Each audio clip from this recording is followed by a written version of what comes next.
All right, this is Brother Montu, and I would like to welcome everybody to the first Black Survivors Roundtable discussion. I introduced myself, so again, we got Brother Jerry on the line. Brother Jerry Ra. Okay. Peace, Brother Cadence. And Prime Official, Brother Anton.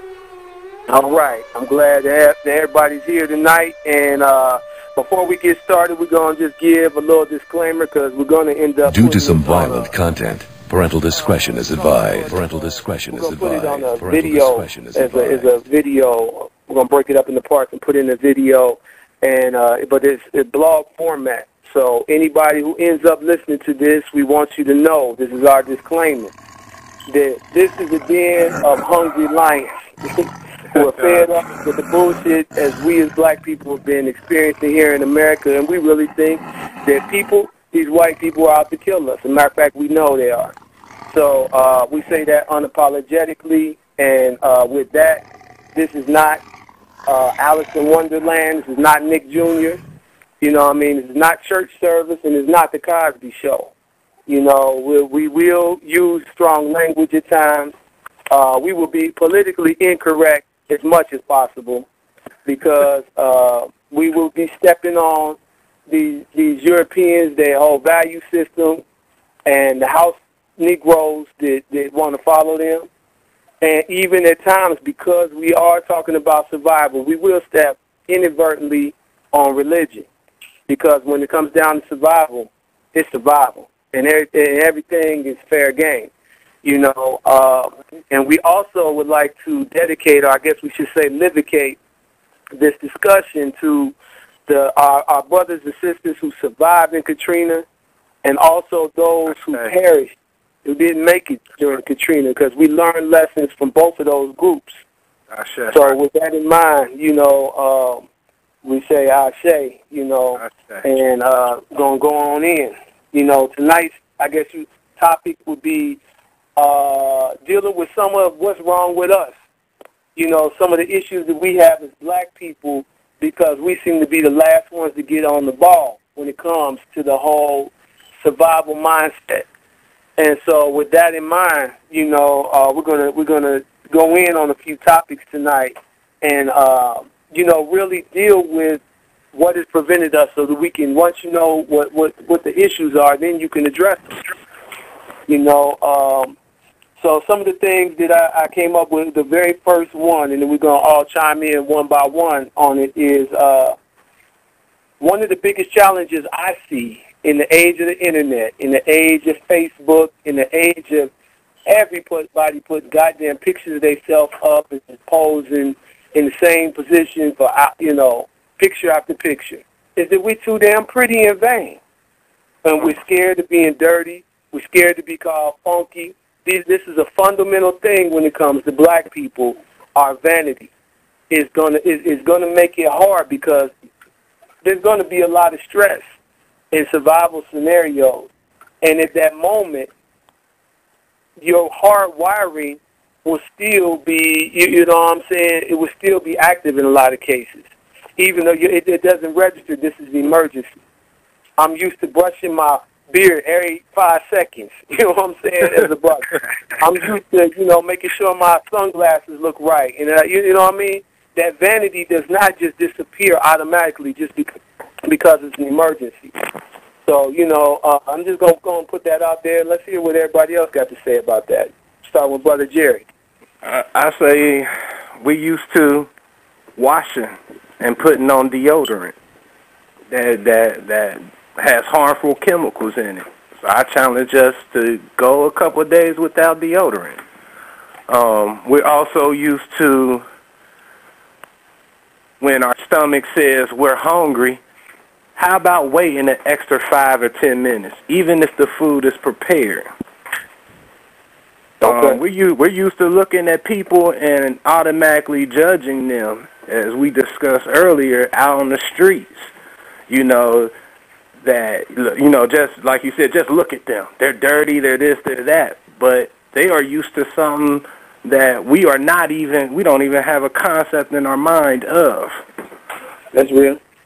So that's what I challenge us on some of those types of things right off bat. And I'll build out for you brothers. Go ahead. Next. All right, Brother Cadence. Yeah, I definitely build off of that whole piece that Brother Jerry was talking about in regards to the way we look at people that would be considered as the homeless or just they poor. And I think that just our mindset about our value system about what is wealth and what is what is poor is a serious thing in regards to that, because even when we look at people in Africa, we think that they got it bad, but in a situation like some of the different scenarios that we're kind of going in today, the knowledge that they had to be able to live off the land in certain circumstances, they know how to be communal and work and build off of each other. I mean, if you take the nigga's last cigarettes or something, he might put a hole in your head. Right. I mean, so it's like as far as our value system as a people is definitely something that definitely has to be checked. And even the perception, when we look at somebody, we see that they poor. White millionaires, so they write books all the time. They talk about they ride around in hoopties. Well, we know the hoopties. They walk, you see white people, they don't care about dressing all this shit or whatever. They put anything on. We say they dress like a white boy.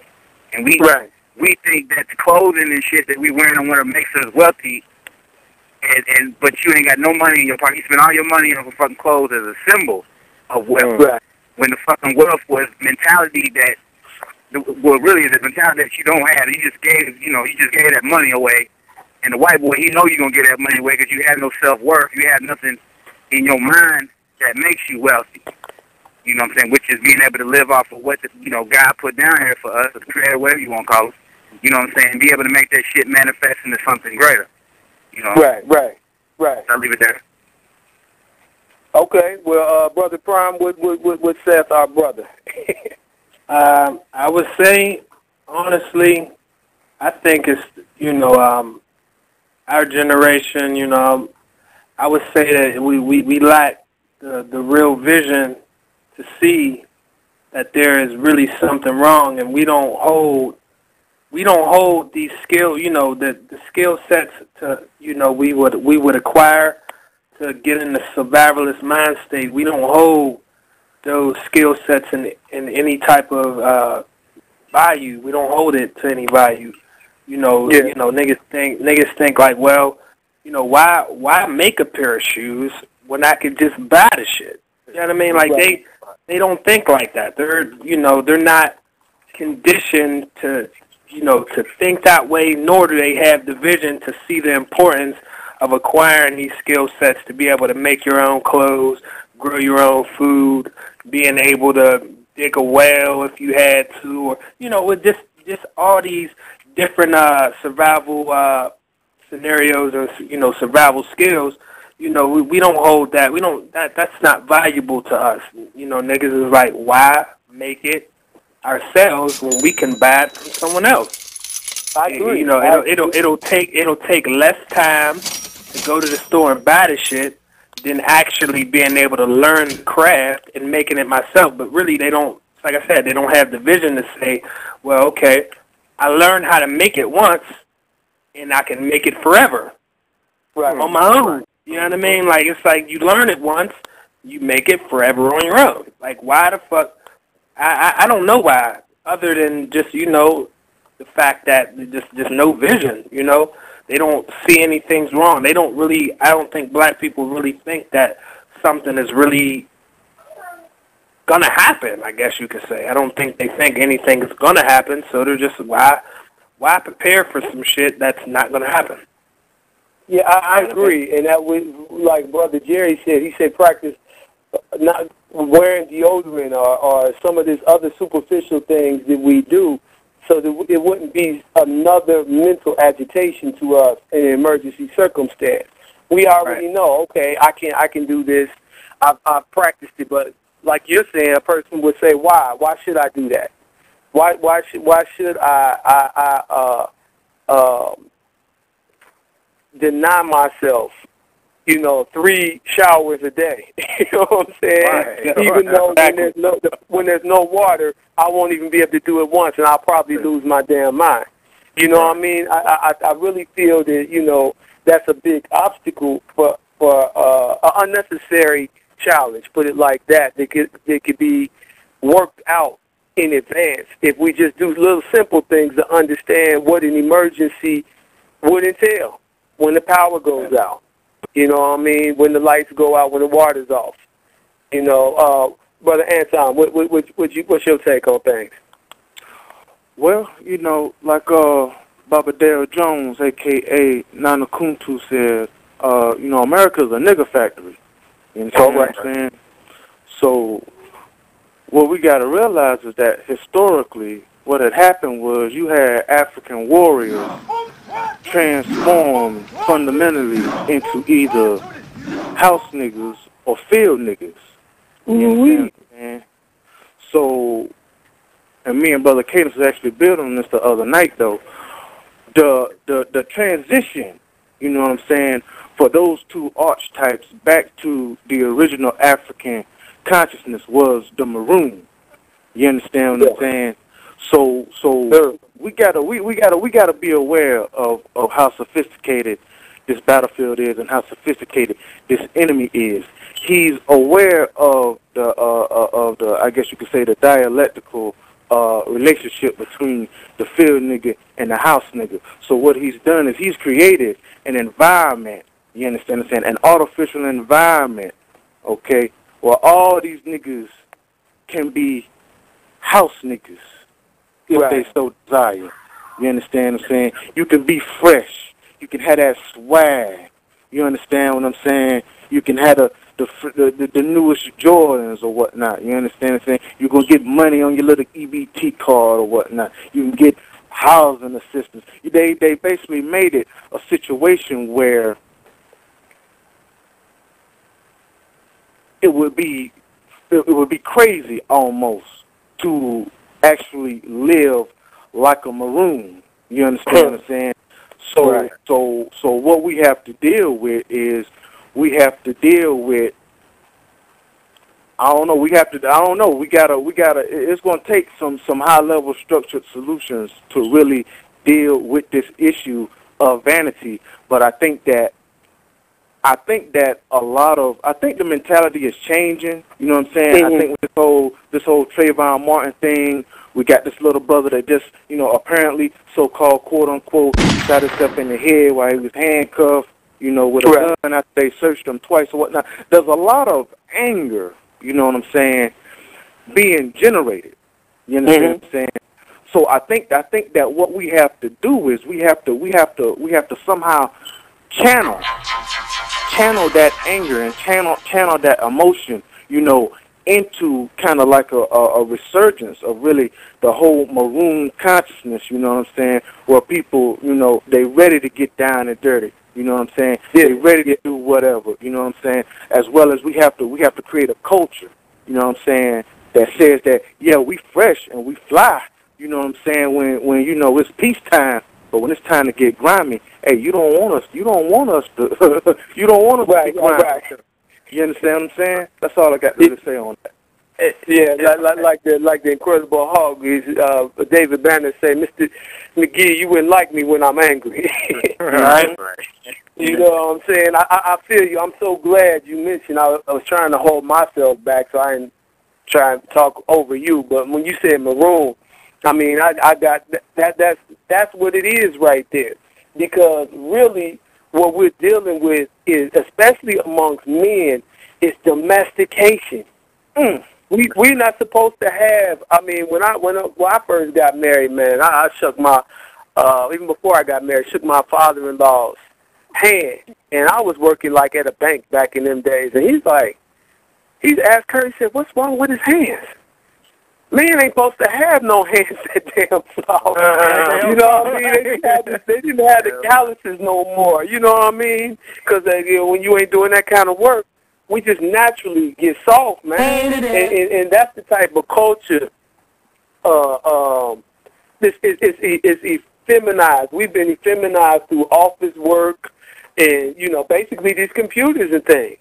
You know, I mean, the vanity is multiplied, and magnified many times over when people who are in positions that everybody's looking at, they're like, well, that must be what it is then. You know, just be fresh all the time and nothing else. Just be, you know, they don't see the rugged side. Oh, okay, thank you, baby. All right. You know, and so it's really the domestication of us as black men that is a huge problem now. You know, it was a time when locks came in, when they first started wearing them, like in some of the maroon areas. You know, I mean, it was the whole concept of a dread, and it inspired dread. I mean, now it's something you go to the beauty shop for. I mean, bro, it's pretty much like going to the damn beauty salon, man. That's right. That's domestication. We got to get over that, and I love the fact that we kind of touched on a couple of these things at the same time, because in addition to being scared of being considered dirty, I mean, well, let's look at nigger insults. It's you black, you stink, and you broke. You know what I mean? That's as a child, that just gets ingrained in us again and again and again. If you too black, if you poor, you know what I'm saying, or if you dirty, which you normally is because you're poor. You know what I'm saying? And so, you know, you know, those things ingrained that there's something wrong with getting dirt under your nails sometimes. You know what I mean? And so, you know, we touched on a few things there. Another thing that I think is a big problem for us is wanting everything to be fun and this party mentality. You know, our people still have it bad no matter how much we're on the bottom of the socio-economic ladder. We still party the most.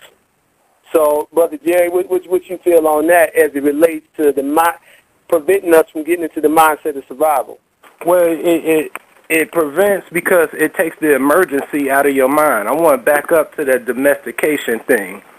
And it make a lot of sense for us to look at animals. And it's two things you said. One was the mama bird, when it comes to survival and it's time to get out here and do for yourself, she will push that bird out of the nest. Yes, and plain and simple, either you hit the ground or you fly. Or you might even see some of the birds hit the ground, start walking around, but you see them still practicing. They wasn't quite ready, but they still practicing. But if you go and look at a domesticated bird at the zoo, because my children still love to go to the zoo since we all children in this mindset, you see the birds fall out of the nest, and they have years almost, well, just about a year to practice to fly when in nature they have about a few seconds to get it right. You look at the cats. So they're domesticated in this cage-like, and you can still say, well, we're in a cage-like, to where they won't hunt. They shoot. They bathe when they want to. You'll see them having sex more often than they normally do, than their natural habit. And so then you look at us. Well, it's the emergency in our mind. So an emergency in our mind is erased or gone or like you said, domesticated. What will we do? We'll go and we'll party. We'll have that drink. And one drink turn into 3, 4, 5. And you have the music and the dancing. Then you'll have the sex. When the same thing the lion doing in the cage. Having sex more often. And now you having sex more often. Then what do? Every time they throw that meat in that cage with them, don't he eat? So what we do, we go and we go to the club, we drink, then we eat. After eating 4 meals that day, we'll eat at 2, 3 o'clock in the morning just to satisfy that domesticated urge of, okay, I'm full. When there's no emergency there for you, then it's not like, well, I need to go out hunting and eat so I could be okay through my day. It's already there. It's just right there in front of you. So that's my whole take on you know, us partying, and you know, a lot of people will say with the partying too, it's a way to take our mind off of our pain. Well, how long you? I mean, if you get something stuck in your foot, for example, a splinter in your foot will make you sit down almost immediately and take it out. That's painful. You can't even walk. So if we've been in pain for, let's just say our young lives, 30 years, and you can look at your parents and say, well, shoot, if y'all felt pain and I can see what y'all went through, well, that's another 30 years. I mean, how long do it take for you to sit down and say, you know what, let me get this out of my mind so that I can then begin to build up on something? So that's my whole take on the partying and drinking and everything, because it all go along the sex, drugs, and partying. It's all together. You do all three at the same time at some point during that day or that week or during your life. Brother Cadence. Yes, sir. I'll build off of what Brother Jerry said, as well as you, Brother Montu, and what Anton was saying. On one hand, where you got like the whole domestication piece, where we basically during slavery and shit, we literally were considered animals, beasts. I mean, in some cases even lower. You know what I'm saying? Like, if you look at a lot of the early anthropologists and shit, where they study different species of animals and all this stuff, you know what I'm saying? They was also doing a lot of that study on us, you know, in the same ways, and trying to, you know, breed certain things in us, breed certain things out of us. Along with that whole scientific process, biological process of doing breeding and manipulation and shit, you had the psychological type of things that they were doing in regards to mind control. So we got to deal with the fact that the cracker has a serious history and a serious knowledge on who the fuck we are and what our capabilities are. And we still today go through a process of us being robbed of who we are. And for the most part, another way that we're being physically robbed of the knowledge of who we are and our capabilities is through the warehousing of the strongest of us. And they're being scalped and basically removed from our community, so we don't see, you know, basic examples of, you know, these different types of manifestations of strength. They house them in the NASA programs, up in prisons, on police departments and militaries and things of this nature. But I wanted to say that in regards to the whole, you know, partying bullshit and all these different things, it's like a double-edged type of sword type of situation, like the Brother Jerry was saying in regards to like morale. Like you do have to do certain things to somewhat disassociate stress, so that you can carry out and do certain things. And we also have to be knowledgeable of who we are as a people. This is an example, like for instance, like in slavery, since we were dealing with the whole maroon situation and the different levels of going into maroonship. First is just that you have the thought that, you know what, I'm going to run away, and you know what, I'm going to come back and kill the fucking master. And if you look at one particular event, the Stono Rebellion. Yes, sir. What's that now? That's right. The Stono Rebellion, where you had with slaves basically, you know, playing a rebellion. They, you know, got their peoples together and they took off, and then they came back and killed up some crackers. But the issue was... Sounds like fun. Go ahead. Yeah, it do. And guess what? It was fun, but guess what? Now we, like, you can see brothers today when they in gangs and shit like that. When they go and they do, you know, they earn their little stripes and whatever it is they did, or they just got in. They do certain shit, and when they come back, they party. You know, you see different war dances, whether you call that shit the C-walk, B-walk, the gangster walk. There's all different types of walks that motherfuckers is doing, but all of that shit they're modern-day war dances. It's something that's a part of our, it's part of our makeup. But it's because we don't know that, we kind of, in some cases, confuse that with a lot of other partying and shit that we do. So you have the essence of that knowledge of who we are, and the integration with us being in programmed with how the cracker, he just gets drunk and passes out and does fucked up shit and blames it on being drunk and uses it as a crutch because we feel like we can't do shit or whatever, and so I'm gonna drink, I'm gonna get high, and I'm gonna basically blow my mind out so I can't think about this shit. And so we had that in slavery during, like, when Christmas time. If you read the old slave narrative during Christmas time and during days and certain shit like that, you had days off, and they, especially like in Atlanta and in the South, they had like peace brandy and shit like that. And you learned that that was your way to escape the horrors of slavery and shit. So pan it back to the whole Stoner Rebellion, where they went in and they started killing up crackers and shit. After they was done, them motherfuckers threw a fucking party, man. Right. And then the crackers organized and they came and killed their ass. Yeah. You know what I'm saying? That. So it's that whole situation of it's like it's a double-edged sword. Yeah, you should have your war dance, but if you don't know that in the context of how we've been programmed to take that to a whole nother limit, outside of the context of the fact that we are in a consistent war and it doesn't stop with one battle, you know. So I'm just saying, in regards to in the span of like our mindset today, it's really, it comes to a knowledge of self, and it also comes to us being able to accept certain crutches that we have that have been programmed into us, that have been passed down through even our DNA, and checking out, you know. It's, so I without being long, when I kind of wanted to go in that way too. Okay, well, Brother Anton, you know, you have the luxury and privilege of going behind Brother Cadence. You got to wait longer than everybody else. So go ahead. Shit. Well, I could rap.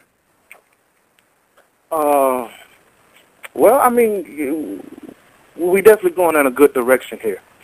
Let's look at another, you know, partially successful active operation during those times. Let's look at General Nat Turner's campaign or whatnot. Was progressing very, very nicely. It had a number of tactical and operational successes until they got to the Urugu's house that had the cellar full of apple brandy. Okay? Right. And then they got into the apple brandy, and then from there, you know, pretty much unit cohesion broke down. So, definitely, as Brother Cadence was saying, you know, it's certainly a double-edged sword or whatnot, and it's an issue that can disrupt a very, very, very, very powerful and cohesive deployed unit. But I don't think that that's really the norm. I think that was an outliner type situation. I think that what we have to do is we have to really look at, again, trying to create a reality and manage this reality that we're in. We have to we really got to bring those war dances back, but at the same time, we got to bring back the purpose. You understand what I'm saying? Yeah. It's one thing to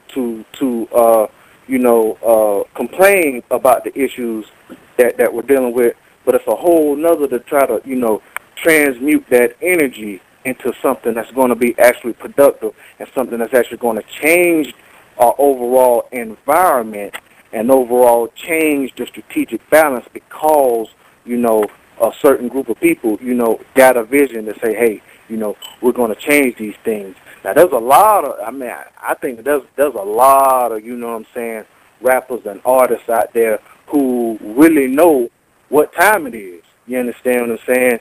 So there's a lot of partying going on that we might not even know about. You understand what I'm saying? That's in celebration of making consistent victories, you know what I'm saying, against so-called, quote-unquote, white supremacy, even if they themselves might not know that it counts as a victory. You understand what I'm saying? So it's to a great extent, man, I don't know, man. I think we really gotta have, like, you know, really try to work to look at what are the levers we have to pull and what are the hooks we have to use to really get our people back to, you know what I'm saying, that real, African warrior level where our focus instead of on pure stupid pleasure, you know what I'm saying, such as, oh my God, I made it to the end of the week, I'm going to the club Friday night. You understand? Yeah. We gotta start redirecting that, you know what I'm saying, to like, I got the crackers, you understand, this week, you know what I'm saying, I got their ass for 10 G's, you know what I'm saying, and just have that consistent mindset, because we ain't gonna start partying. I mean, shit, we've been dancing and drumming for a long time, you understand what I'm saying? Right. But again, this enemy, he studies us, he knows us. You understand what I'm saying? He's a military scientist. You understand what I'm saying? So he knows what we like to do.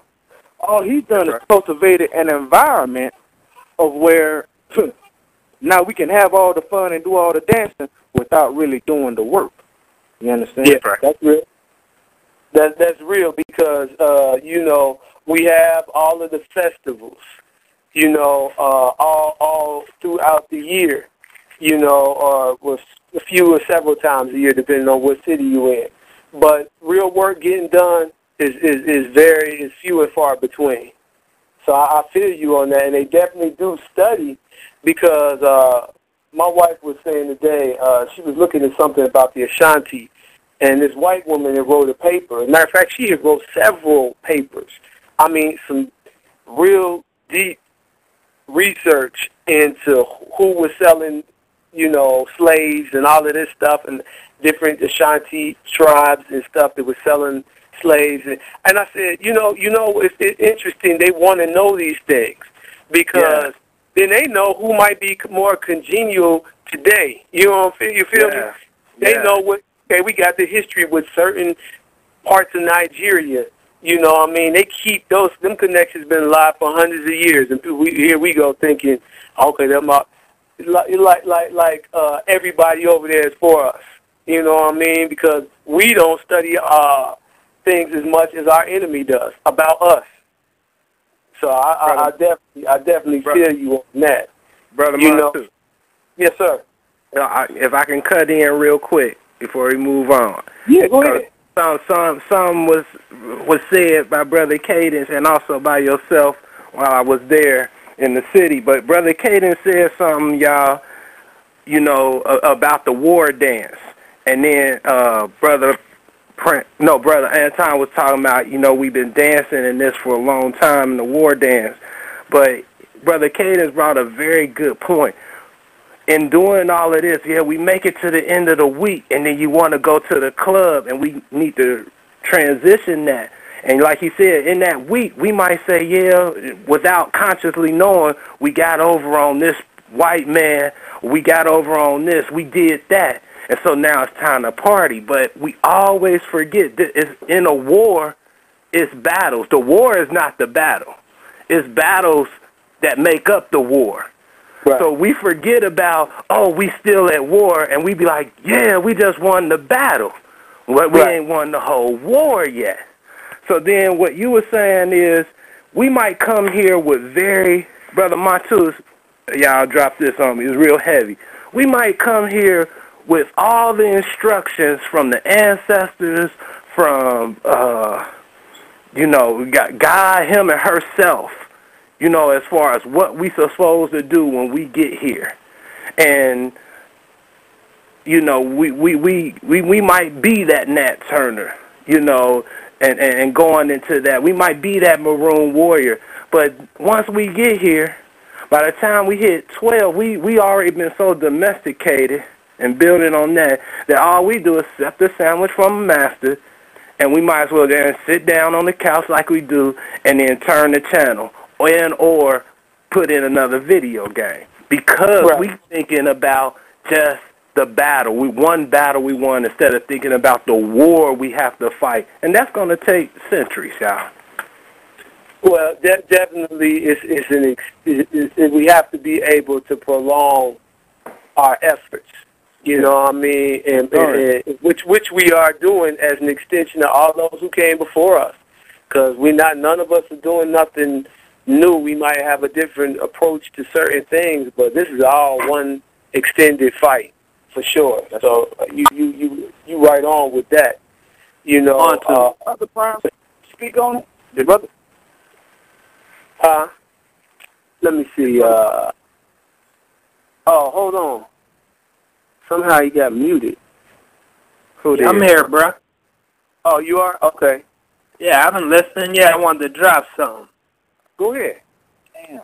Well, I just really wanted to, you know what I mean, as far as like the drinking and, you know, the partying aspect, you know, real fast, honestly, during, you know, this foundational process, you know, trying to build a, you know, strong foundation as far as like, you know, for the next generation and the generation after that. This foundational process needs to be built with precision. Like, no one should be thinking about, you know, the partying thing. It's like if you're thinking about it, that's exactly what you're doing. You're thinking about it. You're not focused. At this baby stage, I just think we need to be in complete control of our emotions, our addictions, and just like, you know, just like he said, as far as like, you know, just from, you know, in history, you know, doing the, you know, the war dances and us partying, and that's how you know, we were grafted into that lifestyle. And it's like it's become to the point where the myth has become bigger than the man. We have this image that we built up, and we can't keep this image up. That's why we die early. That's why we have generation. You know, you ever see that movie CB4, and the guy, you know, Gusto was like, you know, he was being funny, but he said, you know, I'm 3 generations deep in gangsterdom. Yeah. That's how we are. We're generations deep in addiction. Yeah. Drugs, alcohol, weed, smoke, all, you know, cigarettes, whatever. We're generations deep in it. We have to break that cycle. Once we break the cycle of addiction, because, like, you know, that's something that, you know, we as black people don't like to face that. We don't like to face the fact some of us got problems, real drinking problems. Been drinking since you was 11, 12 years old. You know how it was. You know, you get out on that block and, you know, drink that 40 or do whatever you do. You know, people been drinking since they was young. But, you know, you know, at this point it's become, you know, second nature to just say, well, yeah, you know, I'm going to just go ahead and after work, whether I had a good or a bad day, don't matter. I'm going to drink a beer. As soon as I sit down, I'm going to drink a beer, chill out, jump on this Madden, or I'm going to do this or do that, whatever you do. You know, and it's like it's nothing to us. But I just think, you know, we lack the confidence to be able to take it to the next level because of things like that. Because, like, if we can't control, if we can't say no to our own addictions, and these are man-made things. These aren't things that, you know, it's not like having sex. Having sex is a natural thing, but, you know, you can even have the discipline to say, I'm not going to do this. You know what I mean? It's going to be hard as hell. You know what I mean? It's going to be crazy hard, but that's not a man-made thing. That's natural. That's a natural inclination to have sex with a woman. That's a natural inclination. But these cigarettes and this alcohol and shit, there's no way that shit should be stronger than your mind. There's no way. There's no way. Like, we should, at this point, at this foundational level, that shit shouldn't even be on the table. It's like, this has to be built with precision. You know, the foundation is the most important part of the structure. You know, and if you're talking about building something serious, the foundation gotta be sound. And you know, niggas can't be fucking up. trying to build the foundation. Yeah, you know, we there. We you know, we got a warrior mind state, but we still got some of that old shit lingering in, you know, rotting us from the, you know, rotting the foundation. You know, we got motherfucking, you know, what was some things that, you know, just basically, you know, all types of, you know, wood, bugs eating at the foundation. You know, termites, you know, that's what you can consider termites, and that's what, you know, all them addictions is pretty much like. That's just like, you know, some fucking termites eating out your foundation. When niggas is out here, they can't put the weed down. Like, you know what I mean? Nowadays, like, that weed, man, like, you know, I got homies that, you know, like, you know, really, you know, like, career criminals and shit. Like, you know, they say, like, you know, a lot of the crackheads, like, they just start smoking weed because the weed is that fucking powerful. You know what I'm saying? Like, that's some shit. When the weed is that powerful that a crackhead could just say, fuck crack, I'm going to just smoke weed. You know what I mean? Like, you know, the real issue here with those things, and I really wanted to focus on the aspect of partying in general, not the things that you do, but all of this is true. But, you know, I see a party mentality, even people who don't drink and smoke. You know, they don't do either one. Yeah. You know what I'm saying? But, you know, just sitting and watching movies all the time. Or even, let's say, even amongst the culturally minded, you know, just have another festival. Let's just have another meeting. Let's just, I mean, that's all still a, you know, a party-type mentality, like, you know, like there's nothing, no greater work to be done at the time. But, I mean, real talk, the biggest issue with the drinking and the smoking is the fact that it comes from our enemies, it's tampered with, and the intention is to have a negative impact on us. Because if it didn't have a negative impact on us, then I wouldn't, you know, I'm just not that Christian. You know, I mean, I look at it scientifically. If it's bad, if we get a bad result as an outcome, then that's the real issue. You shouldn't smoke weed, you know, and I don't smoke. You know what I mean? I don't really drink either, but you know what I'm saying? The real issue is the what it does to our people, and if it's done, it's put here intentionally to do that. You know what I mean? And the fact that you can't have a party mentality even, you know, without it. So, you know, that's people do it in excess. That's the problem. Yeah, definitely. People doing it in excess, like drinking. It's like, you know, cool. Like, you know, you go ahead, you know, you take your woman out, I have a glass of wine, or you have, you know, whatever you drink. You know what I mean? But like, just in my experience, you know, we don't have one. We have three. Right. You know what I'm saying? We have three, like, you know, till you know, you drink till you get that strong buzz. And sometimes, you know what I mean, like in the past, you know what I mean, and I'm saying this like, you know, sparingly, not too far in the past. You know, I could get drunk on accident. That's how you know you don't have control. You know what I mean? Like when you can accidentally, like, oh damn, I drank too much. Like when it gets to that point where you get drunk on accident, that's not control. That's the exact opposite of control. Yeah.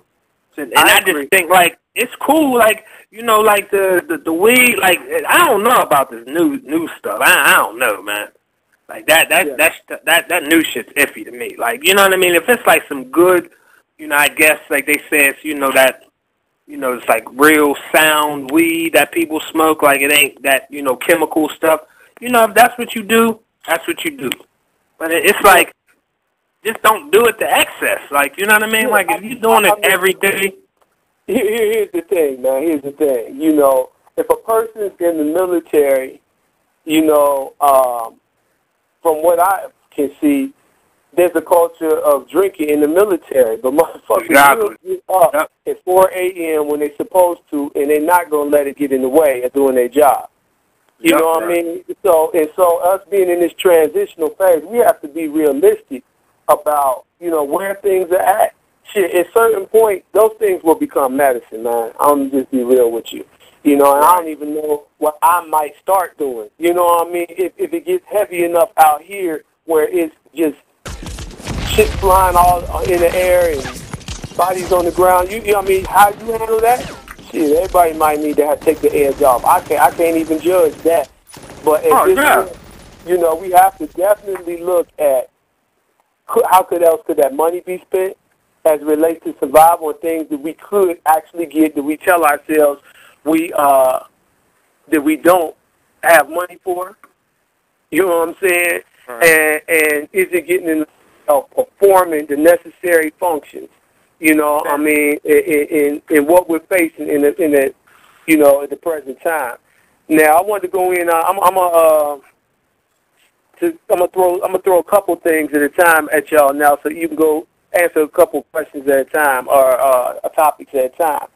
You know, one thing that I noticed that we do as black people is we turn our nose up at the Mexicans, and we say, oh, well, they come over here and they live 15 deep in a 2-bedroom apartment, and they, you know, and they ride a whole bunch of people all in one whip, you know what I'm saying? Right. They can pick up truck, whatever. You know what I mean? We laugh at that as black people, but help them to come over here and survive and eventually thrive, you know what I'm saying, and come up in a place that, you know, has basically been hostile to them a lot of times. You know what I mean? And so that's one issue that we have an unwillingness to live under those type of conditions, even to survive. And two, because they save money and they expand. They got if more of us did that, you know. I know people who have just a husband and wife and live in like 4-bedroom houses and stuff, you know, different places I've lived, up here in the north and down in like in the Georgia area, Atlanta area and everything too. So, you know, that's one issue that I think is big. And the other one is I see a tendency to want to emulate or copy the prepper movement. And being in the social economic status that we're in, that's just not going to happen. It's not going to happen. And when we have the mindset that we have to do everything that these people are who in a higher economic, well, then we failed already. We set ourselves up for failure because we don't understand the dynamics out of which they're operating and doing these things and how they're getting them. When they generations set up, you know, they living on homesteads that this property has been in the family for 5 generations. You know what I mean? We're not in the same, so that our strategy can't be, you know, the things that we see. And definitely they even some of the problems if they ever had to leave their spot and you got 5 years worth of food in a spot that you can't hold. You know what I mean? Okay. So the two things. I'm sorry, I didn't hear you. I was saying, can we turn around the order so the people that was going last can go first, and then? Yes, sir. Please do. Sure. I'll go last. No, I'll go last. Well, I mean, I kind of like put it out there, and so yeah, okay, Jerry will go last, brother Anton. This thing is tripping, man. I think that they're. Can everybody hear me? Yeah, I can hear you. Okay. Hey, man, I was playing around with this mute. I missed the last one. You said the Mexicans, the preppers, and what else? That was just it. Just how we turn our nose up at the Mexicans, you know, as far as coming together in the way that they do to economically survive and to really be able to generate a lot of numbers in one place. Mm-hmm. They you know, they get together. They stack, you know what I mean? They stack up, you know what I mean? Well, so that they can for economic security and otherwise. And the other thing is emulating the prepper movement. Okay. Your take on those things? Yeah, well, you know, the Mexicans, you know, they just doing what, you know, they do, you know, as a culture and as a people. You understand what I'm saying? What we don't realize is when we look at Mexicans or whatnot, you know, we think that the type of Indian that a Mexican is the same type of Indian as, like, you know, a Sioux Indian or a nomad Indian. A lot of the places where these Mexicans are, their traditional values, man, they built cities, man. You know what I'm saying? These people are descendant of the Mayans, you know what I'm saying, and Aztecs, you know. So they have within their DNA building strong, not only family units, but also strong city units or whatnot, very sophisticated villages. At the same time, though, we got the same thing in our DNA. You understand what I'm saying? Yes, sir. What's happening is that we not really looking at how, you know what I'm saying, African society is structured or was structured, and we're not emulating those strengths, the strengths of that system right here, okay, where every other immigrant population, well, I'm not even going to say every other immigrant population, all the immigrant populations, because we didn't come here as immigrants, but all the other immigrant populations, they're coming in and they're deploying the best systems that their culture had to offer. Oh, I say, brother. I studied these cats, man. You know, once I got out of the military, you know, my parents, they had, you know, I guess gotten a little bit better with a little, you know, middle class thing, and they got a nice little house in a subdivision or whatnot. But there was some Mexicans that stayed there, and I watched them over the course of about 2 years. You know, first they was all just up in the house, you know, deep. Then after a while, you start noticing a couple of cars there, you know. Then the car you got, okay, so they add more cars after a while. Then you got one little car, it's steady little, you know, little race cars. It's steady upgrading, they adding the spoilers, they dropping to it. Then after a while, you see a old contractor truck out there. So I'm like, okay. And then after a while, the contract truck, it'll get a rack on the back.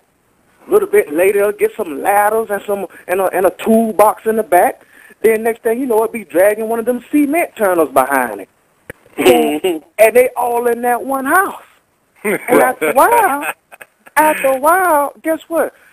All them folks in that house, they going to have that house paid off, okay?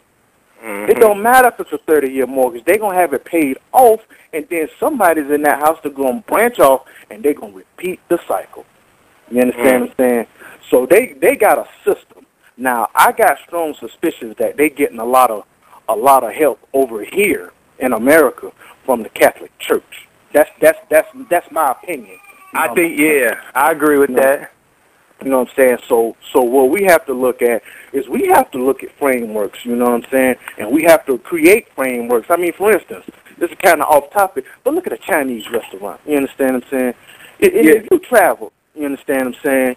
And you traveled up and down the East Coast, you go to a Chinese restaurant, I bet your bottom dollar that them damn menus look the same. Yep. I bet that General Tso's chicken tastes the same. You're right. Think about it. Think about it. Now that's an example. That's another step up. That's a state-sponsored operation right there. You understand what I'm saying? Mm-hmm. Think about it. As far as the preppers, man, boy, I can't. Man, it's just me. I hope none of y'all here get offended, but I can't stand no Negro trying to do what the so-called quote-unquote preppers are doing without having a valid social and political analysis to make sure that what we're doing is sound according to our specific, you know, historical and cultural context. You know what I'm saying? And unfortunately, what we got is we do got a lot of people copying that. A lot of these little terms they use, I don't even use their little terms like shit hit the fan. Man, shit hit the fan for us when they took us to the continent. You understand what I'm saying? So we been covering that shit. You understand what I'm saying? Yeah. Without rule of law. Since when have we had law? Right. Think about it. You understand what I'm saying? Right. So man, that's super on point right there.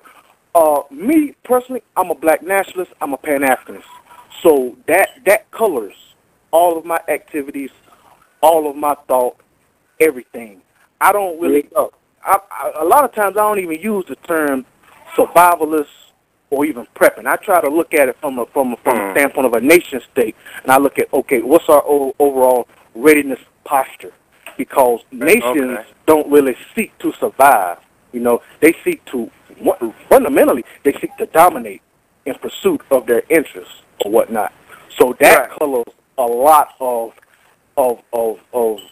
how my thinking is really shaped around, you know, preparedness, so-called quote-unquote surviving. Because, I mean, my position is we've been surviving since we got here, you know, and now we in a serious position where we need to either looking at thriving or total elimination. You know what I'm saying? Right. That's really what's going to come down to, and not even on a national level, but really on a global level. If we don't regain leadership of this entire species, these people, so-called running it now, they're going to piss in all the water, and they're going to shit in all the water, and the biosphere is just going to not be able to sustain this species or whatnot. So I take it a little bit higher than just survivability or whatnot. You know, but that's all I really got to say on that. Well, I agree with you. I agree with you 100%, man, because really it's self-preservation for black people now, man. I mean, that's really what it boils down to. In order for there to be nationalism, and once you have strong nationalism, then you can really have Pan-Africanism as more than just an ideal. You know what I mean? Then it boils down to preserving ourselves. You know what I mean? Because we, especially us blacks here in America, if ain't nobody figured it out by now, we are essentially on our own. Yes, you know what I mean? In the world right now. Because our brothers and sisters in other places are catching more hell than a little bit too. And they trying to keep their heads above water too. And we connect and we build where we can. But if we would let things evolve so far beyond Marcus Garvey's warning, you know what I'm saying, of where he said was the tipping point, then shit, our back is dug into the wall now. And when your back is against the wall, there's no further back you can go. You can go out, and then you know, if somebody's trying to back you, then you got to come out fighting. That's you got no further area to retreat to.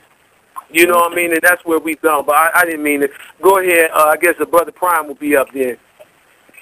Well, you really just hit where I was about to go. You were just like, well, you know, people having their backs against the wall. You know, I'll speak that just, you know what I mean, as far as the Mexicans are concerned. Like, honestly, you know, I try to, you know, they're cool or whatever, but I don't think they're doing nothing special, for real. Like they're shining like this because their backs are against the wall. You know, they shining like this because shit is hard for them. You know what I'm saying? And it's like if the reason why we're not coming out shining like this is because we're pacified. That's right. We don't shine like this because we're pacified. We have no fight in us. We have no reason to fight. We have our shoes. We have our liquor, we have our cars, we got our clothes, we got our rap, we got our R&B, we got our food. Well, I ain't even going to include food in there, but you get the gist of what I'm saying. We have the things that we have, you know, we have put up as, you know, our valuable sources, you know, the things of enjoyment. The things that we want, we put them up there. They say, this is all we need and we'll be fine. You know what I mean? We forgot to say, well, we want land, we want, you know, we want a bigger piece of the pie and whatnot, and such and such. So the reason why we're not fighting is because we have no reason to fight. We have what we want. We have what we want. And what we have, what we told them we wanted. You know what I mean? We told them we wanted this, and they gave it to us. And then, you know, they told us to want this, and this is all we should aspire to, and we believed them. Right. You know, they tweaked it, and they said, well, okay, I'll take rap for instance. You know, we had the rap music. You know, niggas start coming up, getting money. You see, they just took it and tweaked it. We let them do it, and look at it now. Right. It's like, you know, they put their hands in it, and you know, that's where it is. But the Mexicans, you know, I don't think it's, you know, what they're doing is really nothing special to me. So, like, that's really all. It's nationalistic, you know. Yeah, you know, like that's pretty much all I got to say about that. But, you know, the prepper movement, it's like I was saying that, you know, before I started, you know, getting into, you know, doing videos and stuff like that, that's why I made my videos just for that particular reason. Just because, you know, I don't have, you know, the type of things that, you know, these preppers, they build, you know, $1 million bunkers and shit, and you know, like that's just not realistic to me. So, you know, I took the little skills I had and just tried to show some ingenuity where I was at, and just say, you know what, okay, this is how you do this where you're at, and I try to keep it realistic with, you know, and make it, you know, I'm trying to make it to the point where people that's in the same situation will gravitate to it. Like, okay, well, you know, these are small things. I'm not really putting big tasks out there for people, you know, for people to do. But they got to start somewhere. And just like I said, they got to gain some confidence. Right. You know, they got to gain some confidence first before, you know, nothing's going to happen until, you know, we gain some confidence about doing anything. We gotta believe we can do it, and we have to not be ashamed to do it. That's what a lot of black people are, like, regardless if they know it or not. I think they're subconsciously ashamed to do certain things. Like, you know what I mean? Like, I remember the first time I rode a kayak. First time I rode a kayak, I didn't even want to get off that motherfucker. I didn't even want to get off. Like, you know, like, just small shit. Like, you know, like... Right. He'd be like, yeah, that's for white people and shit. Like, you know, like, yeah, you know, going camping, getting on the kayak, or, you know, just saying, well, yeah, I'm going to go out, you know, try to get in the boat, and, you know, black people go fishing and shit like that. So, it's, you know, it's not like black people don't do that. But I'm just using certain things like that in general. Like, you know, people from, you know, niggas from the hood, they don't do that. Right, you know, right. If you eat a salad, they say that's white people food. Yeah, you know exactly. Say, yeah, I'm going whitewater rafting, or I'm going hiking. You know, like, they're just like, what the fuck? What for? Why? Like, why are you doing that? Like, you know, that's what niggas say to me. Like, you know, I went whitewater rafting. You know, niggas is like, why are you doing that? Yeah. Why are you playing with your life? You know, why are you playing with your life like that? I'm just like, you know, I feel them, you know, but, you know, at the same time, like, we don't have an open mind to anything like that. You know, the prepper movement, it is what it is. It's smart as hell. You know what I mean? We ain't got to emulate it. But I will say that, you know, some of the fundamental and essential, you know, core shit is something definitely to be mauled over. That's what I will say.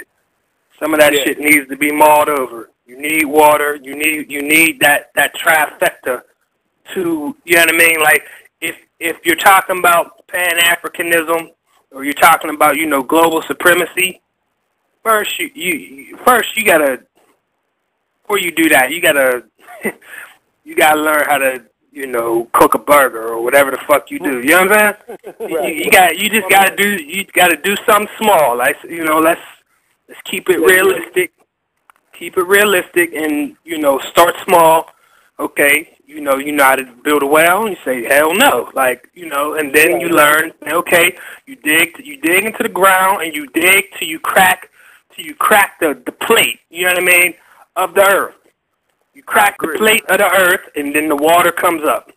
That's something that you know, like a prepper could probably tell you. Right. You know what I'm saying? That's something a prepper could probably tell you. But, you know, it's not something you don't want to stand in that image. You know what I'm saying? Because a lot of them motherfuckers are I guess I could call them racist, or just they ain't about they don't want to see any black advancement. You know what I mean? Oh, definitely. You know, they thought I was on that shit. I mean, what we have to understand is that movement comes out of, they didn't have no nigga in mind when they came up with that terminology. Exactly, and right. It comes out of white nationalism. It comes out of the whole constitutional thing, and the same constitution that said that a black is 3/5 of a man and could therefore be a slave, blah, blah. We know the story. You know what I mean? So that's the foundation under which that whole thing is built. And so we can never get it twisted for a minute. You know what I mean? But they trying to preserve that white shit. Yeah, right. I agree. I want to give Brother Cadence a chance to, quickly go, touch on them two topics, and then Brother Jerry, and then we're going to move on to a couple more things. A lot has been talked about, and so I go into the Mexican thing through how Brother Anton dealt with it in regards to immigrants, and how historically how immigrants were basically forced, even after slavery, we were forced to do certain things, create our own economic system, create our own political system, create our own spiritual systems. But I'm saying that we had to create these things for ourselves, especially like when you talk about like the economic fallout, the depression, and how we were, in some cases, like I'll go into Dr. Amos Wilson, Baba Amos Wilson. He goes into how, like, in many cases, we fared way better as a people than many, certain ethnic groups in this country. Right. But, like, if you actually go in the Blueprint of Black Power, which is, in my opinion, is probably one of the best manuals before any particular, even though the prepper manuals and the different military manuals and survival manuals, they are necessary. They're definitely unnecessary. But as Brother Anton, broke down, if you do not have the particular context, you can literally be led into, being a black Ku Klux Klansman. Really. Colin Powell, Conolingus rice. Conolingus rice sounds like a Mexican dish. Maybe we should put her on the plate and send her to Mexico so the Mexicans will eat her. White power. I'm just telling you, oh yeah. And the perfect example of that is if you see where a lot of the skills, like a lot of brothers on the phone right now, they have military experience. If not military experience, you might have went through some Boy Scouts or something, possibly in your upbringing and development of adulthood. And so, like, if you don't have the experiences, and you have to experience certain things, or even if you have had those experiences, but you don't apply these new tactics and strategies and skills to who you are as a person, you will literally be cultivated just no different as how when missionaries came to Africa and they told them to be good Christian motherfuckers and that you crucified Jesus, and if you don't suck my dick, you're going to hell.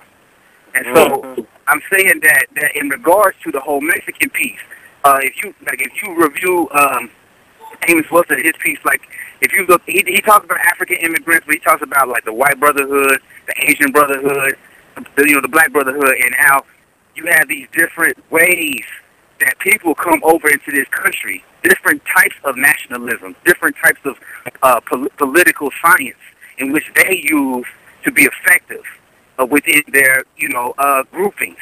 And so, like the Senegalese, for instance, and Syrians, they have different ways where they... Hello?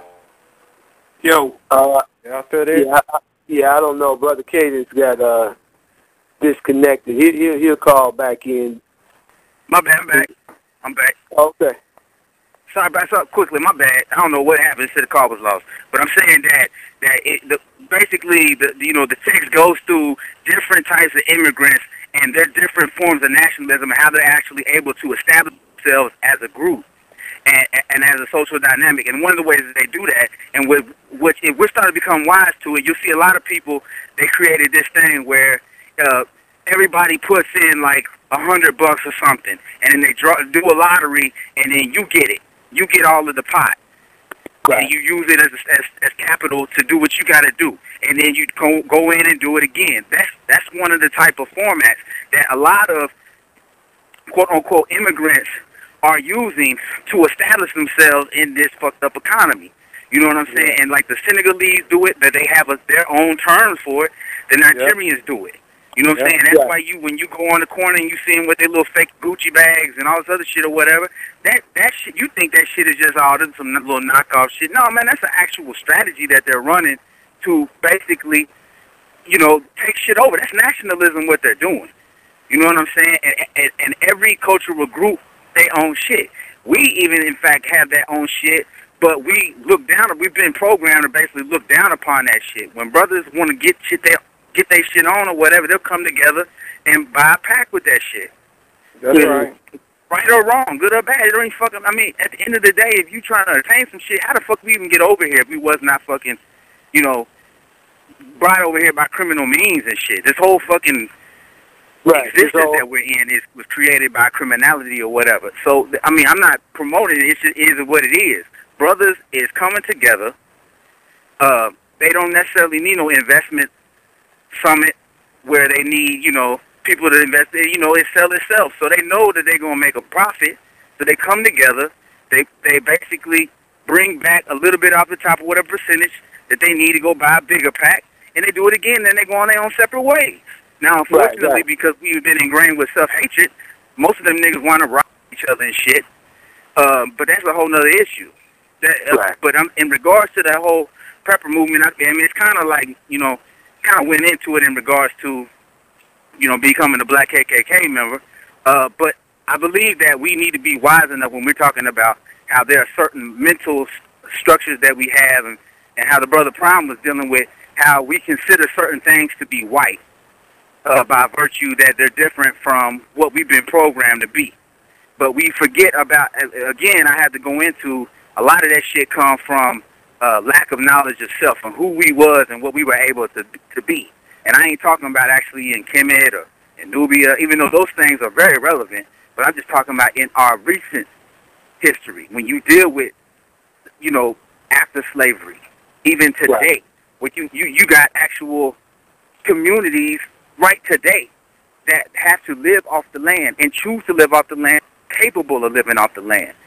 But the whole blockage thing about us seeing that shit as something being different than who, you know, we've been cultivated to be. Again, we got to be comfortable, and a lot of the stuff that we do is about being comfortable, even if it's about survivalism. In most cases, if you're fucking dying and starving to death and your mind is raging, that's not comfortable. So to create a solution to that is necessarily about being comfortable. And we just got to create something, like Brother Anton was saying, a culture, and us being comfortable with that culture, but it being something that is effective to that survival, without it being, you know, the immolation of white people shit. Us making it our own, us owning the stuff, and actually being able to establish that all of these, when they're able to build these, like the eco houses and stuff like that, if we don't see that that is literally them emulating our indigenous skills, what do you call Adobe? You know what I'm saying? When you think about what did we live in before we had, you know, these modern style houses and stuff. And so, like, a lot of this stuff that these preppers is doing there's nothing new about it. You know what I'm saying? It's literally, they're the ones that are actually emulating our original science. And so if you don't see it like that, then you'll think that we ain't never do shit, and these white people is actually showing me some fly shit. It needs to be about us taking back our original sciences and us and getting that by any means necessary. If that means that we got to go to their vaults because they stole from, like they came to our libraries, took our shit and burned our shit down, and then killed our oral ancestors, you know, that gave us the information. That they were the tradesmiths that passed down the original sciences to us. They killed them. And so we didn't have access to that stuff. So it's really about us going back and taking our shit back. If that be knowledge, if that be a physical resource. So. That's real talk, man. Because one thing is that we can I like the black KKK analogy. You could say Uncle Ruckus. You could say a lot of things. But what it is once again us allowing them to dictate the terms of what it means to be prepared, what it means. We still just following their lead in that, just like everything else, which is the problem. We got no self-esteem as a people to think that we can come up with our own solutions. And it also comes with the assumption that this thing can be salvaged and fixed, and it don't have to be turned the fuck over. You know, in order for us to really come in the position that we need to come into. You know, you can find yourself saying, us Americans. And because you'll start quoting the Constitution and shit. If you get too heavy into that prepper mentality, you know what I mean? You'll be a part of the Tea Party, goddamn Tea Party or something, you know what I'm saying? But I'm sorry, go ahead, Brother Jerry. And you'll be part of that. You'll be a part of that UCC one movement and all that bullshit, that commercial redemption bullshit too. Brother Cadence, once again, you know what? Everybody, y'all right on point. I cannot add or I cannot take away from anything but build up on that. And I say I come from this mentality. Okay, whatever with the Mexicans, you know, I don't even want to look at them. The preppers movement, I tell you, the mindset, the Negro mindset for most of our people is, and what I do like about the prepper movement. What you all spoke on is a different vibration than what our people are on. All I'm saying is I'm glad our people is looking at this movement and saying, well, goddamn, why are these white people preparing for what? What are they doing this for? You know, you think back to the early 70s and 80s when we was the Cold War with Russia and everything. So my thing go back to shock and awe with black people. That's where I'm at with it. If they looking at the prepper movement like, well, damn, these white people, they preparing for something. Well, we have to do something. Well, of course they already know. I don't have $5,000 to be buying fucking dry beans and MREs every week, you know, and like you said, billing these $1 million. They know that. They know that. But if they start to do what either Brother Prime or Anton said with the videos and everything, do something a little simple, because they like, well, goddamn, if they preparing, and I don't know why, but I should prepare because, hell, they're white and they're preparing, so I have to prepare. You know, I'm like, well, great. Because guess what? Nobody was preparing in Katrina, y'all. That's our people mindset. That's our people. Nobody was preparing, and that was shocking all, and it wasn't enough. And I just say, whatever the white folks is preparing for, it's going to be bigger than that. And to me, that's good. Because anything that's going to make us go back to communalism, go back to mud huts, as you talked about, Brother Cadence, and that type of science, and it has to be okay. It can't be like, oh, I don't want to do a mud hut. Well, the white people doing mud huts, and we didn't know none of, and we're forced into recalling that DNA genetic memory, that African memory. If that caused that to happen, then great for us. That make everybody on this line job a little bit easier, because also, like I said, the emergency of the mind, that makes some of them black Negroes kill themselves. Good, we ain't got to do it. That makes some of them who is weak and don't want to do it die. Good, we ain't got to do it. That weed out a whole lot of shit for us. Right. So I'm listening to the shock and all of it, y'all, and anybody listening to it. If you're not preparing for shock and awe, then yeah, please watch the prepper movement. If you got money, do what they do. If you ain't got no money, do what we tell y'all to do, and you know, and watch what happens. Watch what happens, because like I said, it take us. It take black people who are on this line vibration, and those who are not on this line who have the same vibration, to say we have to run this whole world again to get it back on the right course, or like you said, we won't be here. Well, you know, one thing, man, I agree with from your perspective, what you're saying. You know, The only thing I will add, though, is, and what I think that the brother is saying, Brother Anton and Cadence, is that where there's no foundation, though, it's a very dangerous thing, because a lot of the people, black people that I've seen doing the videos with the preppers are people who will have an American flag. And that's their platform. You know what I'm saying? Because that means they haven't broke the mental chains anyway. And so they'll be getting guns and calling black people criminals. But guess what, Brother Montu, but guess what? That automatically gives us the advantage, because now we know exactly who these covered chocolate-covered crackers are. So I'm saying, well, good. They already done chose their side mentally in their mind. Yeah, I know. I see what you're saying. Okay. I do see what you're saying. I'm just looking at trying to bring it together with both sides. But we have to have a nationalistic perspective, or it doesn't mean a whole lot. And as far as the Mexicans go, they sat by and watched slavery take place in Mexico. So, the only reason I brought it up, and I figured it would be controversial, and that's good, is because the reason that we turn our noses up at them, though. It's almost like black people love to use the word hater, and we the ones that's on the fucking bottom, man. That's right. They can add Arabs, and they own everything right in the neighborhood I live in. You know what I'm saying? Mm-hmm. And so we got to be able to understand the dynamics of nationalism, of survival until we can be stronger in nationalism and nation building and all of these things, man.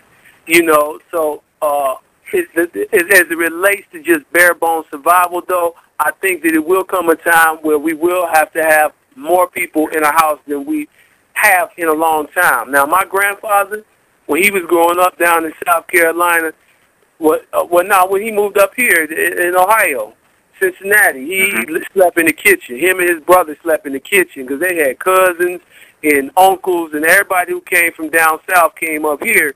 And, it was so many people in the house, man. It wasn't hard. There wasn't nowhere else for them to sleep. Right. You know what I mean? But that's how they made it. So when it comes down to it, we done got so far away from each other with all of this technology. It started with MySpace and then Facebook and all of these things, man, where you can be in your own world. Yep. Everybody got a different MP3 playing, a different song in every room, where it was when we was growing up, it was the boom box. You know what I'm saying? Everybody was rocking to that. You know what I'm saying? So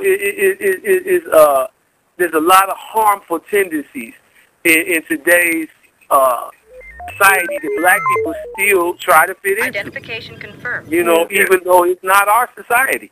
And it don't never give welcome us with open arms the way we pretend, and some of our people pretend like it does.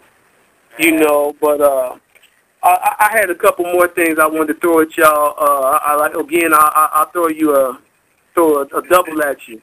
I put it on here like this, but it's not organic for the Puritans, and other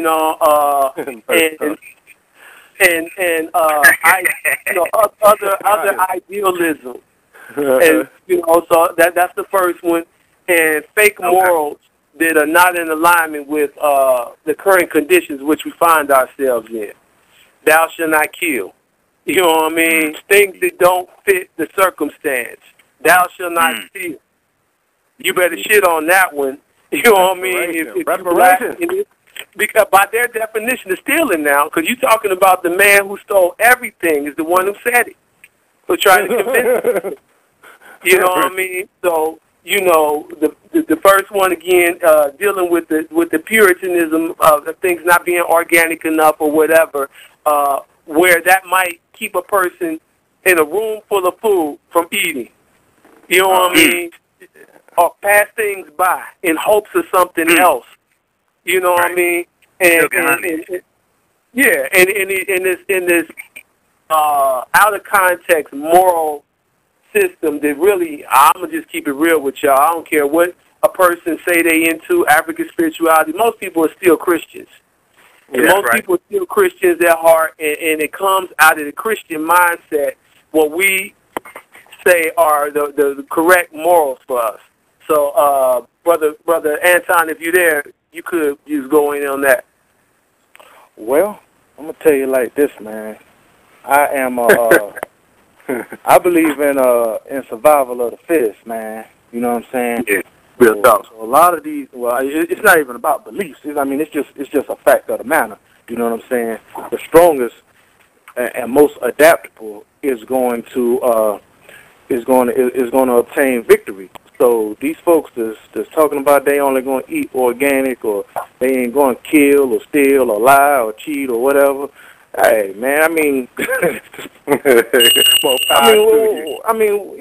what more can we really say? You know what I'm saying? Just be a team of two, and you know what I'm saying, and keep pressing forward to victory or whatnot. Because my thing is, I think we got to be very careful of our demographic here, man. I think that because our so-called quote-unquote middle class gets all the media coverage, you know, we got a lot of lions out here that's hungry or whatnot. You know what I'm saying? Mm-hmm. These little boys on these streets, man. They ain't trying to hear that shit. Right. You understand what I'm saying? They will pop you in the back of your head and rifle your pockets and keep it moving. You understand what I'm saying? Because right now, what it is, hey, man, I mean, I'm not even really going to waste a whole lot of time with that. But all I said that to say was, you know, there's a lot of people that they're not contentious. So therefore, you know, why even, you know, waste a lot of talk even, you know what I'm saying, talking about the fact that they're non-contenders. That's all I really got to say about it. I can appreciate that, and, you know, a whole lot of this stuff, even though we're doing it for the benefit of people listening, it don't really require as much conversation as we're giving it for real. You know what I mean? And that's 100 for real. I'm in total agreement with that. So, Brother Brian, you still there? Yeah, I'm here. Well, okay, you're kind of breaking up. You get started. Can you hear me? Okay, you good? Yeah, I got here. Yeah, you know, I'm pretty much the same. You know, all about that. You know, I shall not steal and kill and all that shit.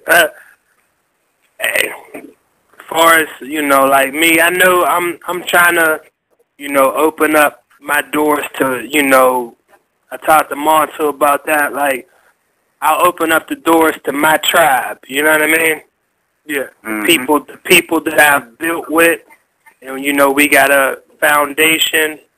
Not to say I won't, you know, look out for, you know, the people that might be less fortunate. You know what I mean? If I got the means to help, I'm going to help. But as far as, like, you know, people, like, coming for me, like, they better not come around my neck of the woods with that shit. I ain't even, it's simple as that. I'll lay somebody the fuck out. I'm not even, whatever. You know what I mean? Like, thou shalt not steal and all that. Hey, look here. Let them lights go out. Let them lights go out. And let that water stop coming through these pipes. Let that water stop coming through them pipes and let these motherfucking lights go out. Hey, man, fuck what y'all talking about. I'm getting it. Yeah, I'm getting it. I ain't even playing with the game. Period. I am no longer a upstanding citizen. Period. I am a creature of the night. Period, man. That's it. That's it. You know, man, the thing of it is that's the whole problem, and that's why people now have the courage to speak out against the so-called untouchable conscious community, the black conscious community, because them is some Christian-ass niggas that, you know what I mean, who still try to follow my aunt, though. Even though I was going to slice that shit. You know what I mean? They'll call it my aunt. They'll call it everything else. You know, they'll say that you got to be the super vegan, and they got no African cultural context to even put that in. But they so black. Find a tribe. Find one. I put it out there online. I challenge anybody. I ain't found a person yet who gonna try to produce, one civilization, one African civilization, since they're so traditional African, this and that. Show me where that was then. And take it a step farther. Find one during war that wasn't eating meat. I mean, I'm saying anytime I'll open it up to any time, but especially during war for sure. Yeah, you can't. You know what I mean? As a whole society. You know what I mean? Right. And I spit on the other side of that now. I ain't gonna front. I didn't been one of the ones who thought how about this? For myself and my family, that's how we roll for a long time. You know what I mean? When you start looking, as far as veganism and stuff, but the whole thing of it is during time of conflict, great conflict, and where you don't have the finances to keep that shit up, then, it just comes down to reality again. Once again, we follow crackers into that shit. We did. I tell you, I followed the conscious community. I tried all that. Now I will try to keep the cleanest, purest diet possible, and thank God for Brother Montu and his family, because it was almost a guilty thing when I said, damn it, I need to eat this chicken, or I got to eat this fish. You see what I'm saying? Because I was 218 pounds, 6'1". Then I got all into this conscious thing and spirituality, and let me try to bring God more closer to me. All that crap that like he said, I was drinking the green juice, and I still do, but I went down to 160 pounds. I felt so light, I couldn't help nobody on this phone. Yet my woman, my woman was throwing me around. So I was like, it ain't no way I'm going to get out here and bang with this beast and win. When my confidence and strength, literally my strength is gone. So when Brother Montu is like, man, come on, look, we got to think rational during war times and looking back over your history. Come on, think about that for a minute, y'all. And when he told me that, it was a weight off of my shoulders. It was a guiltiness I could even let go of, and then once I did that and I started looking at some of my Rasta friends and brethren and all of them who was talking about, all you meet, and some of them fat as hell, can't do nothing now, and I'm speaking to a lot of y'all out there who will be listening to this, you ain't gonna do shit. You can't do nothing. Always eating a potato and a green vegetable. Please try to find that, like he said, when them lights go out and that water stop, what you gonna do? Right. You can't do that. You can't do nothing. Like I said, you just bait. You food for the fish. That's all. Well, one thing, I'm gonna get it too. Let me just throw this in real quick, brother, if I could. One thing we have to always be conscious of, and even these Europeans, but that's their fucking problem because that's their own kind. But, if you trace the history of this whole vegetarian movement and everything, it really looks like a conspiracy from the onset anyway. Because then you'll have, if you had a whole society like that, then you got society of pacified people, pacifists, what I mean? And it'll be easily smacked the fuck up. You know what I'm saying? I mean, it's just real talk. It'd be easy to steamroll that shit. You know what I mean? Because the aggression and all them things are not there. That's not a warrior culture, and that's right now, that's what we have to really reinstitute amongst our people, because we only get into the parts of history that we want to. And the only relevant parts, or the most relevant parts, I should say, right now, are the ones that Brother Anton talked about with the Maroon Society and its extensions on into the 60s and 70s right here in this country. And Brother Montu, if you could go into that, if you could go into really that balancing of Mayat, like you said, if you've been getting killed and slaughtered for years, hundreds of years, it is balanced when it's time to kill or it's time to steal. If that's what's been, ain't that bringing the balance? Ain't the scales already tilted in one direction? Yeah, if we're the only ones dying, if we the only ones dying, then it's definitely not balanced. It's not my eye. My eye has abandoned us. You do not know my eye, man.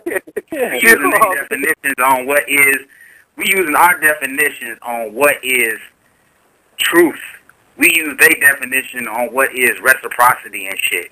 We use all these fucking words and shit, but we don't even apply that shit to our existence. We don't know what our ancestors meant by the words that those glyphs, hieroglyphs meant. We don't know what that shit is. And so, and we really have no other option but to use what we know. But the problem is that we think that we right and exact with and still trying to apply that to our existence here. Like what Jerry was going into in regards to the fact that how you gonna talk about fucking justice when they've been killing like just in this country. We ain't talking about the 1,000 years the Arabs was fucking the hell out of us and shit in Africa. We ain't talking about that shit. We just talking about the 600 years or so here in this country and what they did to our people. You know what I'm saying? And like how when you dealing with balance, like where do you start? And at what point? And what gives you the audacity to feel like you've done something and you ain't killed a goddamn rabbit, goat, much less the goddamn goat, and you think you balance? Get the hell out of here! What are you talking about? It's so like to even go there with it and think that you have achieved the consciousness of our ancestors in those particular spiritual systems is fucking madness. And it's just escapism, in my opinion. You know what I'm saying? Like these and the shit with the fucking vegans and shit like this. And then spiritualism. When like keep that shit military. Keep that shit biological. If you think that don't leave that spiritual shit out of it because you can't say that shit to Gunny Bookman. You can't say that. And what he had to do. I say. Because to be quite honest, it wasn't just that he was eating meat. He was just eating meat. How many of us is willing to drink some blood? Right. You know what I'm saying? To get that energy and make it happen. That's what they did. That's what it took for them to get the achievement. Look at you. Everybody. Because, you know, we don't like that ta-ta. You know, that white boy. You know what I'm saying? And that's some serious shit. I don't want, what the fuck? I ain't no fucking vampire. You know, I ain't with that butt. Hey, look here. What did Colin say he worship? He's like, I worship the bomb. You know what I'm saying? He said, I worship you know, God and the bomb. You know what I'm saying? You know, I mean, I feel you, man. It's something that's definitely, you know, I wanted to put everything in the context of how it inhibits our survival, you know. And the last thing, real quick, before we get off, I want to go in on, and it is kind of really to kind of, I guess, in a way, a warning, because this one is controversial. Our pursuit of nationalism can actually be detrimental to our survival if we take it out of context. And meaning, if you start seeing yourself and connecting with people who aren't fully alike mind, and it really starts getting to these kind of conditions, and you can't disconnect yourself mentally from them, it's going to be hard to survive, man, because at that point it gets used against you. You know what I mean? I've watched the so-called conscious community and all the people you know, talking about nationalism, and there's some fucked up shit that goes on. And the very reason that people don't get fucked up is because of people pulling that card on you. Well, brother, you know, you got to be you're a black nationalist, and this another black person. You know what I mean? You have to be able to put that shit even in the context when it comes down to bare bones self-preservation. And, you know, because we only need the good shit to survive, you know, into the future amongst us. We really need the best, the brightest, the strongest, you know, the strongest will more than anything. And that to be encoded in the genetics and projected into the future. So, you know, even though that's kind of controversial, and I hope y'all get the context in which I'm saying it. I think that could be a challenge if a person, because they may be young and information and things, can't put that whole concept in the proper perspective. given the circumstances of this hostile war against us. Yeah. So anybody, you can, Brother Anton, you can go in on that.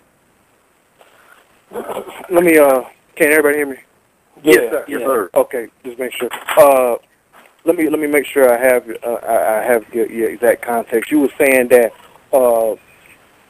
black nationalism, if properly, if not understood in the proper context, could lead to, I think you're saying, not dealing with detrimental personnel in a survival situation? Well, what I was saying was that it could even be a hindrance in a survival scenario if it's taken out of context, because it will cause you to make the wrong decision. It'll make you not see people in the correct light. You know what I mean? Because you're so attached to the ideal of nationalism. Not so much is this person acting in accordance with nationalism. You feel me? Yeah. Well, I mean, that's true if we are still in the ideal stage. You know, when this shit really just goes, the hell in a handbasket. You know, ideally, we want to be, we want to have actual practices, actual structures, actual frameworks, actual community frameworks in place. You know what I'm saying? In the same way that the United States has frameworks and protocols and standards and structures in place for when shit goes down. You understand what I'm saying? Right. I hear what you're saying, and you're speaking from the concept of, black nationalism, as an idea of whatnot, and it could, so I totally agree with you, you know what I'm saying, in that regard. But I mean, the reality is the proper term here we have to look at is society. You understand what I'm saying? That's not nothing that's nothing that's gonna manifest, out the blue on its own. We have to consciously design the society of our nation. You understand what I'm saying? Good. And if we're not doing that, then any old pedophile ass homosexual rapist nigga can or female, can infiltrate our ranks, and or even a psychopath or anybody, you know what I'm saying, who can exploit, the color of their skin, to get in amongst us and raise hell. And that not only goes to rogue personalities, but also controlled assets of other entities who seek to disrupt our strength or whatnot as well. So yeah, you're on point. Yeah, I feel you 100 on that, man. It's definitely really past time, but for the sake of others who are listening and might be newer to working through these concepts and everything, I just wanted to kind of throw that out there, because it's like the person who is so bent on the idea of saving all the black people that they let their own children slip through their hands. You know what I mean? I've seen it. And to me, that's a failure to grasp the proper context, you know what I'm saying, for the implementation of nationalism and nation building and all of those things. But I'm get on out the way, Brother Prime. Yeah. As far as black nationalism and things like that, me, I try to be a realist about it, and that's a concept to me. You know what I mean? Yeah. That's a concept. Nobody in America has experienced they have no experience with black nationalism. It's a concept. But that I just look at it like that. I don't, you know what I mean? And, people, it's like I would want to believe that at this point in the game that I do have the discernment to say, okay, well, yeah, me and this person or these people on the line. You know what I mean? Like, my mind state as far as, like, my vision of what I see, it's like I'm already sold. You know what I'm saying? I'm already sold. So it's like anybody that, I guess it's like I'm not looking for no converts. You know what I'm saying? It's either you get this shit or you don't. You know what I mean? Either you understand this message or you don't. It's not about me trying to, change your mind and all that shit. Look, man, you either got that soldier shit in you or you don't. And then when the time comes, it's like I figure, like, like my man said, when the shock and awe comes, when that shit comes to a head, it's like that black nationalist shit is gonna go the fuck out the window so fast. Like, man, it's like, man, nobody is. If something serious happens, nobody's gonna be prepared. Even the people that say they're prepared, like myself, no one is just like something super big. Like who can really prepare for that?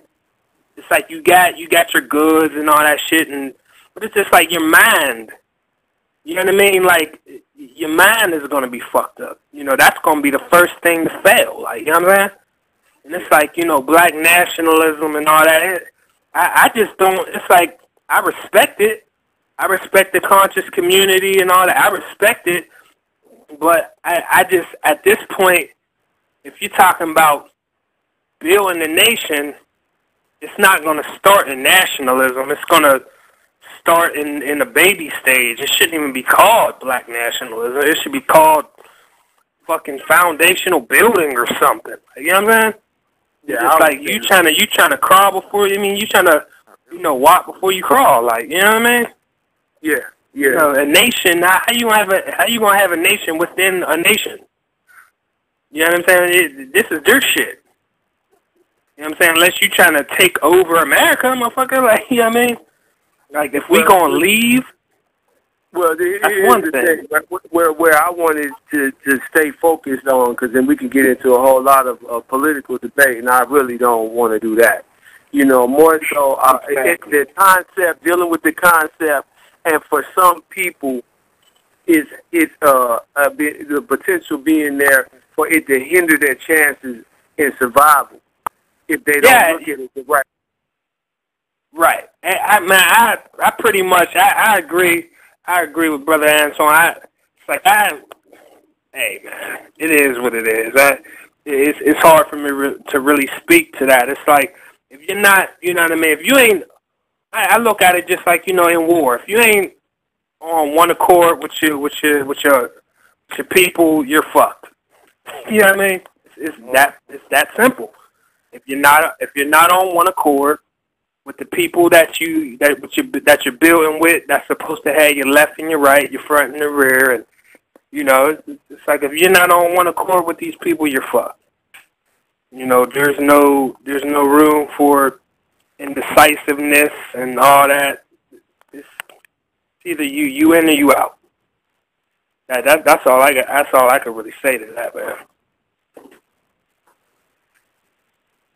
Just going in with it, and trying not to be long-winded, because a lot has been said, and so without trying to piece different parts of what has been said and kind of address it, I would just say that I think that when you're dealing with nationalism, it's a very broad type of, whether for lack of a term like the brother used, concept, or you could say agenda.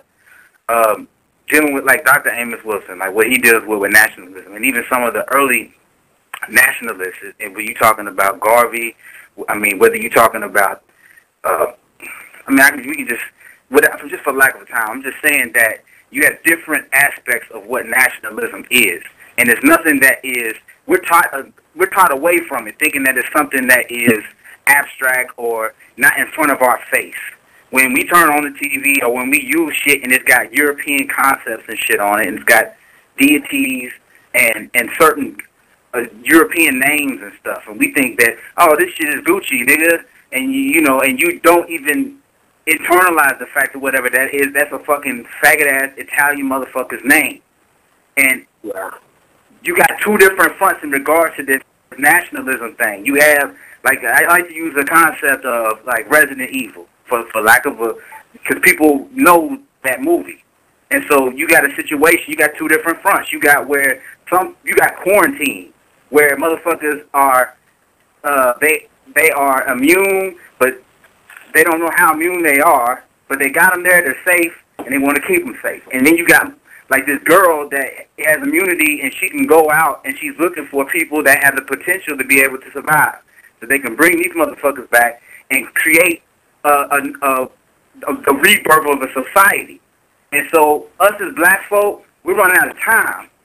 And so within these two different fronts, you have where you have people trying to establish themselves. White people doing the same shit. That's why they fucking get their own little shit, and they create their own little fucking communities and shit. That's fucking nationalism. But it's one front. But then you have the other front of that nationalism, which is people that come on YouTube and encourage people to come out with them. It's the same shit. But to address the point, and what Brother Montu was suggesting in regards to how, from having a flawed perspective of what it actually is, we're giving misconceptions of what actually nationalism is. And if you do not put it in the context of history, in which history has shown us that your own people, you could deal with the Mau independent. We're talking about people that had their own land structure. They was never removed from it. They still had a lot of their indigenous sciences still intact. Where you had people, like we call them Maroons, where they were misnomered as called the Mau, this liberation army of people that decided to come together and on one front attack and at the same time regain their society. Their own people, the Kikuyu people in some of their own tribes, they were used to neutralize these people and send them back into concentration camps and totally destroy them. You know what I'm saying? And so we can deal with the COINTELPRO and the Operation Black Death. We could deal with the Nation of Islam and how black people were used and manipulated, even though it was white people and and they put everything in place for it to go down. If you do not know, if you are using these concepts, you're not placing them in the context of history and what has happened. We don't have to make up no hypothetical shit. The depression happened, and like it was said in the beginning, we've been going through depressions and economic fallouts and all this other shit. Right. And if you study the history, like Malcolm says, who was a black nationalist, he says of all our studies, history is best qualified to reward our research. And it don't matter if you are a brick mason, it don't matter if you are a lawyer, it don't matter what the hell it is you are in this nation that builds civilization, which is nationalism, and all these different roles that make it. How you going to tell a lawyer that he can't study case studies, which is history of different cases, to make his case? How do you tell a doctor not to use how he killed a motherfucker or whatever and not to do that shit again? So I'm just making the point to say that study your history. You can't just because a motherfucker's black that you're gonna give him a pass. When the lights go out and shit, and you only got a certain amount of rations, and I'm using that term loosely. I'm just saying you got a certain amount of resources that is gonna help you survive, and you hear a woman next door getting fucking raped by tons of motherfuckers and shit, and she's screaming and screaming, and you want to go help her ass, right? But you would sabotage your whole plan. You have to be able to have a. Say what? I said it could be a setup, but go ahead. Yeah, hell yeah. But I'm saying either way, you have to be mature enough, even though it hurts, and even though it is. I mean, it's sickening. But you have to be conscious enough of your self-worth to not jeopardize what it takes, because you know what mission you have. You know that it's about survival of yourself. Excuse me. And if you are doing it with other people, that essentially is nationalism. But it's minuscule to the whole span and the agenda of your group when dealing with nationalism. So, I'm saying it's about dealing with the point is that it's about having enough maturity about what principles do you live by, what value system do you have. That, again, I'm saying like it's not just about just blanket. He's black. Yeah, that should be. You should start there, but it still should be rooted in greater principles than just color. If that's what you think, you are not researched. Here's the thing, man. Here's the thing, and where I wanted it to stay focused at, because we can get into the terminology aspects and go on and on to the break of dawn. Yeah. I mean, about these definitions. And, I mean, there's a lot of stuff that I hear black people say all the time. I'll let it slide because I know where they're coming from. But, I mean, just saying comrade, shit like that, that's fucking Russian. You know what I'm saying? I mean, but I know what people mean when they say it. You know what I'm saying? So, you know, it's not so much as staying stuck on the intricacies of the definition, because that's a long debate. What I wanted to focus on is where it can trip people up. You know what I mean? Yeah. Where the things that can trip us up in preparing ourselves for these scenarios in which we're going to have to survive until we can thrive. You know what I'm saying? And in doing the little things, like Prime said, because at that particular moment, shit, just about everybody is your enemy until proven otherwise. You know what I mean? In that exact sense. Exactly. You up in the dome during Katrina, you know, that using the term nationalism ain't even gonna come to your mind. You know, definitely not. Nobody in on this line would be wrapped up, you know, in a situation like that, because we have more foresight than that, and we get implementing some other things. But you know what I'm saying? You know that I think what Brother Prime was saying is them concepts go out the window under certain circumstances. Exactly, under certain duress. Hey, excuse me. I just want to interject something real quick. I think we getting a little bit too theoretical here, or whatnot. And I think that what's happening is we're approaching too much of this stuff from an individualistic perspective. Okay, one, if we're not building and organizing in our communities, you're meat, okay? That's the fact of the matter, because it doesn't matter if it's 2 guys, 3 guys, or 20 guys. If you're by yourself, you're meat, okay? You're dinner, okay? Yeah. One of the concepts that I try to work off of, if you have less than a platoon, okay? We got some military guys here. If you have less than a platoon, you're done. You're done. Yeah. It's just that simple. I understand that concept. Yeah. So it comes down to what are you going to do? What the overarching principles that you're going to use to build these units? Because it's not going to be some type of an individual contest, okay? And this is the pollution. This is the pollution of the prepper movement. You're thinking that it's going to be some type of individual contest. No, it's going to be them coming for us. Right. And they're going to be coming in groups. So you better have your groups tight. And you better be prepared to not only defend yourself, but push back. That's all I got to say about that. If I could add, just off of listening to everybody, like you said, when it all comes down to duress, nationalism that will go out. Your group will be built off of, or your group will be built off of the principles you have laid down and what you have observed in that other person or persons that can help you get through that the rest of that time. And that's all I really have to say as far as nationalism, because honestly, I don't understand it. With all the terms and everything, it's just like, I'm black, I'm for my people first. Like Marcus Garvey said, race first. But at the same time, like you said, if that scenario is happening next door to me or whatnot, and my group that I have, and we have this plan and this idea, it could be 4 women around me getting raped. And because my survival mode is this group right here, because I know they have the same guiding principles that I have. If I'm taken out I know that my babies will continue on with this group, then I have to stay and hold firm and use that energy to build within me that I hear going on next door and say, okay, I understand that, but this is where we're going to have to, go. And like the brother just, expressed very eloquently, it's about the group. If you don't have, my dad would always tell me, you got 12 men, y'all hold the city down. You could hold the city down, son. Believe me.